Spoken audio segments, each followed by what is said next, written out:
ఇది కాకుండా కుక్క పోస్ట్ మార్టం రిపోర్ట్ మేము చెప్పిందే జరిగింది అక్కడ. కుక్కని ఏ పాయిజన్ పెట్టి చంపలేదు, ఎవరు ఏ కెమికల్ అటాక్ జరగలేదు, ఎవరు కొట్టలేదు.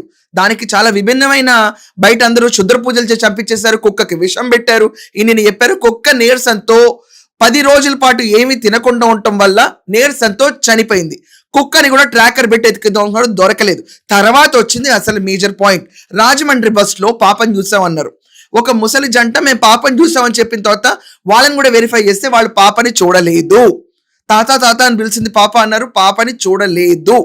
తర్వాత తునిలో ఒక పాప దొరికింది. ఇది అందరికీ గుర్తే ఉంటుంది. ఈ పాప ఆ పాపేనా అని చెప్పి చాలా మంది కంపారిజన్ చేశారు. సీరియస్ గా ఆ విషయంలోకి వెళ్ళి చూస్తే ఆ పాప ఈ పాప కాదు. ఇంకా శుద్ర పూజలు అమావాస్య అన్నారు కాబట్టి ఇంటింటికి డోర్ టు డోర్ సర్చ్ కూడా చేశారు. ఇదంతా కథ తెలియని నేపథ్యం గురించి నేను చెప్తున్నానండి. సో ఒకసారి బేర్ ఇట్ అవుట్. సో ఇంటింటికి డోర్ టు డోర్ వెళ్ళి సెర్చ్ చేసినా కూడా పాప ఏ ఇంట్లోనూ లేదు.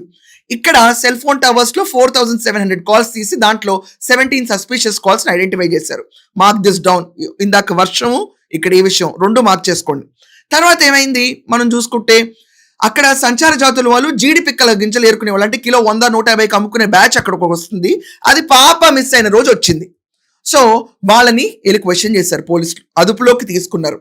ఇది కాకుండా బీహార్ నుంచి వర్కర్స్, వేరే రాష్ట్రం నుంచి వర్కర్స్ వాళ్ళు వచ్చి ఇక్కడ వర్క్ చేస్తారు. వాళ్ళు కూడా అతి క్రూరంగా ఉంటారు కిడ్నాపింగ్ లో.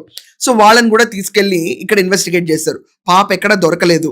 సో ఇలాంటి తరుణంలో, ఆశలు విడుచుకుంటున్న తరుణంలో లిటరల్లీ పోలీస్ వాళ్ళు ఒక బ్యానర్ రిలీజ్ చేశారు. పాప కనిపిస్తే ఈ నెంబర్కి ఫోన్ చేయండి, జ్ఞానేశ్వరి, వయసు 2.5 సంవత్సరాలు, 2 అడుగులు ఎత్తు ఉంటుంది అని చెప్పి రిలీజ్ చేశారు.